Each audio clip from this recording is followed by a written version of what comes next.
प्रदेश में रिकवरी का प्रतिशत अब बढ़कर 89.7% हो गया है, 89.7%। इस समय एक्टिव इन्फेक्शन के केसेस की संख्या 38,815 है, अर्थात ये काफी समय के बाद, 10 सप्ताह से अधिक समय के बाद एक्टिव इन्फेक्शन के केसेस की संख्या 40,000 के नीचे हुई है। पिछली बार 40,000 के नीचे प्रदेश में एक्टिव इन्फेक्शन के केसेस 2 अगस्त को थे।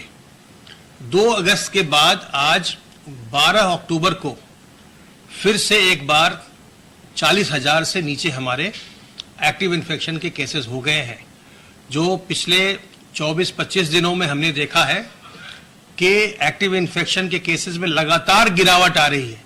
जितने केसेस नए आ रहे हैं उससे ज़्यादा लोग रोज ही डिस्चार्ज हो रहे हैं और उसके कारण से ये संख्या में गिरावट हुई है और आज हमारी संख्या एक्टिव इन्फेक्शन की 40,000 से कम हो गई है।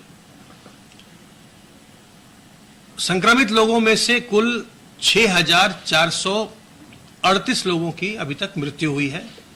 अब मृतकों में भी हम देख रहे हैं कि वो संख्या लगातार, प्रतिदिन की संख्या लगातार गिर रही है। 2-3 सप्ताह पहले ये संख्या 90 से 100 के बीच प्रतिदिन होती थी। अब ये संख्या गिर करके कल 44 रह गई। तो जहां हमारे एक और जो संक्रमण है उसमें कमी आई है, उसके साथ ही साथ जो संक्रमण से जिन लोगों की दुर्भाग्यपूर्ण मृत्यु हो जाती थी उसमें भी बहुत ज्यादा कमी देखने को मिल रही है। कल प्रदेश में 1,42,244 सैंपल्स की जांच की गई और अब तक प्रदेश में 1,20,41,107 सैंपल्स की जांच की जा चुकी है। पूल टेस्ट के अंतर्गत 5-5 सैंपल के 3,352 पूल लगाए गए, जिनमें से 360 में पॉजिटिविटी देखी गई और 10-10 सैंपल के 491 पूल लगाए गए और इनमें 23 में पॉजिटिविटी देखी गई। जो कुल हमारे एक्टिव केस है 38,815, इनमें से 17,741 लोग होम आइसोलेशन के विकल्प का उपयोग कर रहे हैं और घर पर रहकर ही स्वास्थ्य लाभ कर रहे हैं। अब तक 2,42,262 लोग होम आइसोलेशन के विकल्प का उपयोग कर चुके हैं और इनमें से 2,24,521 लोग अपने होम आइसोलेशन की अवधि पूरी भी कर चुके हैं। सर्वेलेंस की कार्रवाई के अंतर्गत अब तक 1,37,803 इलाकों में 4,14,263 टीम दिवस के माध्यम से 2,68,35,025 घरों का सर्वेलेंस किया गया है और इनमें 13,25,24,422 लोग रहते हैं। इतनी बड़ी संख्या में टेस्टिंग होने के बावजूद भी, इतना सर्वेलेंस होने के बावजूद भी मैं आपको ये निवेदन करना चाहता हूं कि संक्रमण अभी समाप्त नहीं हुआ है। संक्रमण में गिरावट आई है, संख्या में गिरावट लगातार आ रही है, लेकिन संक्रमण अभी समाप्त नहीं हुआ है और न ही इसकी कोई वैक्सीन आई है अभी तक और न ही इसकी कोई एक कारगर, कोई एक निश्चित दवा आई है। तो इसलिए जब तक कि इसकी कोई वैक्सीन या कोई निश्चित दवा नहीं आ जाती है, सावधान रह करके, सतर्क रह करके, संक्रमण से बचने के उपायों का उपयोग करके संक्रमण को अपने से दूर रखना ही सबसे अच्छा तरीका है। संक्रमण से बचाव ही अभी सबसे अच्छा उपचार है और इसके लिए अपने हाथ को साबुन पानी से बार बार धोते रहिए। जब भी आप सतहों को छुएं, ऐसी सतहों को जिसको और लोग भी छूते हैं, अपने हाथ को साफ कर लीजिए। साबुन पानी से कम 30 से 40 सेकंड साफ करिए। अपने मुंह और नाक को ढक कर रखिए। जब भी आप कहीं सार्वजनिक स्थलों पर जाएं, कार्यालय जाएं, बाजार जाएं या और किसी प्रतिष्ठान में जाएं, अपने मुंह और नाक को ढक कर रखिए। मास्क से ढकिए, रुमाल से ढकिए, गमछे से ढकिए, दुपट्टे से ढकिए, लेकिन इसको ढक के रखिए। आपके संक्रमित होने की संभावना बहुत ही कम हो जाएगी। और लोगों से 2 गज की दूरी बनाइए, जहां भी आप जाइए लोगों से 2 गज की दूरी बनाइए, तो आपके संक्रमण की संभावना बहुत ही नगण्य रह जाती है।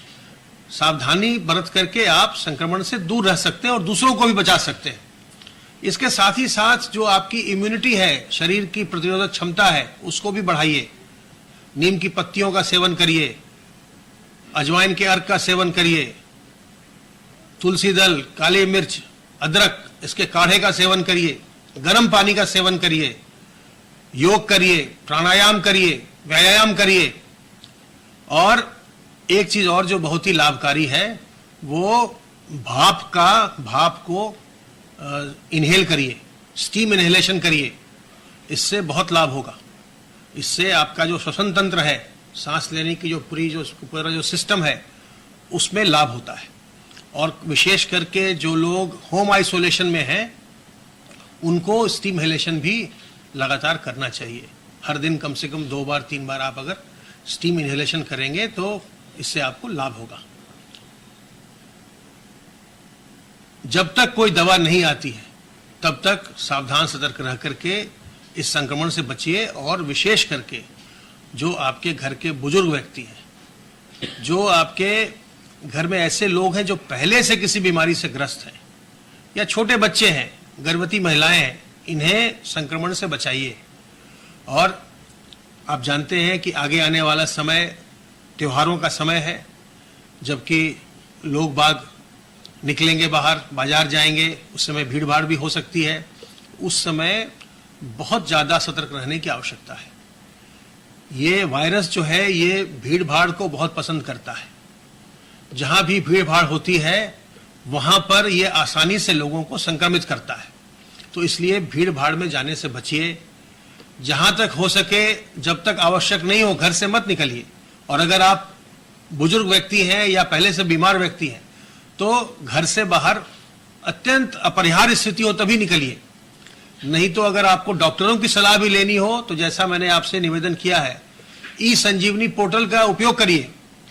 घर बैठे डॉक्टरों की सलाह प्राप्त करिए वीडियो कॉलिंग से, और उसी में डॉक्टर आपको दवा भी प्रिस्क्राइब कर देते हैं। आपको दवा का पर्चा भी उससे मिल जाता है। तो घर बैठे आप डॉक्टरों की सलाह लीजिए और जितना कम से कम हो सके आप बाहर निकलिए। अगर आप नौकरी करते हैं, व्यापार करते हैं जिसमें आपको निकलना आवश्यक है तो अलग बात है। अगर आवश्यक नहीं है, अनिवार्य नहीं है, तो घर में ही रह करके संक्रमण से बचिए। और जब अगर आप बाहर जाते हैं और फिर घर जाते हैं तो क्योंकि आप बाहर जा रहे हैं तो सबसे ज्यादा संभावना इसी बात की है कि संक्रमण भी घर में आप ही ले जाएंगे। तो जब आप घर जाते हैं तो घर के लोगों का ध्यान रखिए। अगर आपके घर में बुजुर्ग हैं उनसे दूर रहिए, घर के अंदर भी उनसे दूरी बरतिए। घर में अगर बीमार व्यक्ति हैं उनसे घर के अंदर भी दूरी बरतिए। और जो सावधानी के तरीके हैं उनका हमेशा उपयोग करिए। अभी जब जाड़े का समय आने वाला है, इस समय में सांस की कठिनाइयां बढ़ती हैं, तो इस समय ये बहुत आवश्यक होगा कि हम सावधान रहें, सावधान सतर्क रहकर संक्रमण से बचे रहें और दूसरों को भी हम संक्रमण से बचाए रखें। हम और आप मिलकर के इस प्रदेश में जो संक्रमण में हमने देखा कि लगातार गिरावट हुई है पिछले 24-25 दिनों में, उसको हम गिरावट हम देख सकते हैं अगर हम सावधानी बरतते हैं। और हम उसको फिर बहुत ही निचले लेवल पर उसको हम मेंटेन कर सकते हैं ताकि कम से कम लोगों को यह संक्रमण हो। तो सावधान रहिए, सतर्क रहिए, तनाव मुक्त रहिए, स्वस्थ रहिए और प्रसन्न रहिए।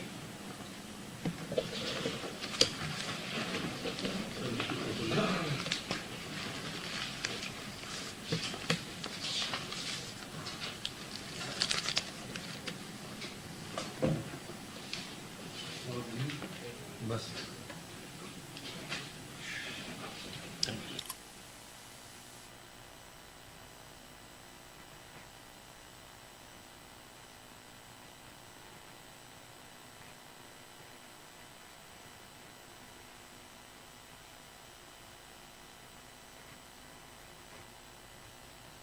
अब हमारे साथ जुड़ गए हैं दिल्ली के मुख्य